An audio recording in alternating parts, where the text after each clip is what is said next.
نس نس سے واقف رگ رگ جانتا ہے، مجھے خود سے زیادہ میرا رب جانتا ہے۔ یقین ایسا ہو کہ سامنے سمندر ہو اور تم کہو نہیں میرا رب راستے بنائے گا۔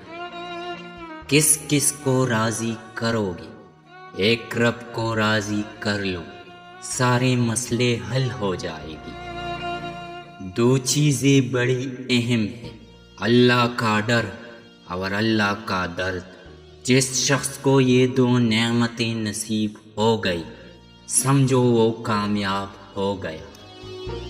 میں جیسے جیسے لوگوں سے ملتا گیا میرا ایمان پکا ہوتا چلا گیا کہ اخلاق بھی رزق ہے جو قسمت والوں کو ملتا ہے۔ گناہ گن گن کے دل چھوٹا کیوں کروں میں یا اللہ، سنا ہے تیرے کرم کا کوئی حساب نہیں۔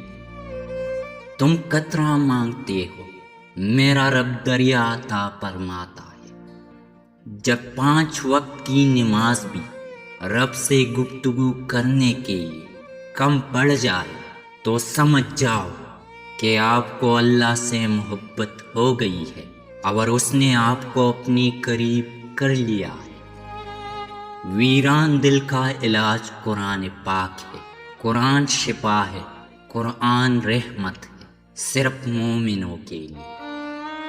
چپ سے بڑی کوئی بد دعا نہیں، انسان جب بولتا ہے تو قدرت خاموش رہتی ہے اور جب بندہ خاموش ہو جاتا ہے تو قدرت انتقام لیتی ہے اور بے شک اس کا انتقام بہت برا ہوتا ہے۔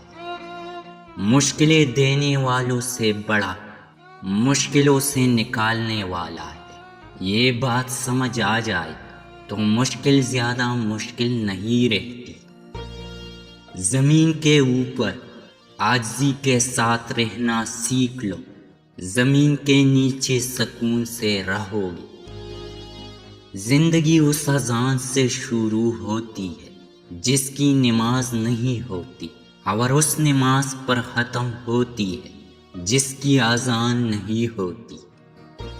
اللہ کا دیا ہوا یہ وقت ہے اور اللہ ہی کے لیے ہمارے پاس وقت نہیں۔ لوگ یہ تو نہیں جانتے کہ قیامت کے دن ان کے ساتھ کیا ہوگا، لیکن وہ یہ ضرور جانتے ہیں کہ دوسروں کے ساتھ کیا ہوگا۔ جو شخص اپنا راز چھپاتا ہے وہ اپنا اختیار اپنے ہاتھ میں رکھتا ہے۔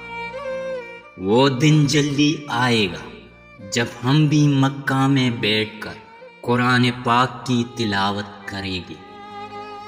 جہیز کیا ہوتا ہے اس باپ سے پوچھو جس کی زمین بھی چلی گئی اور بیٹی بھی۔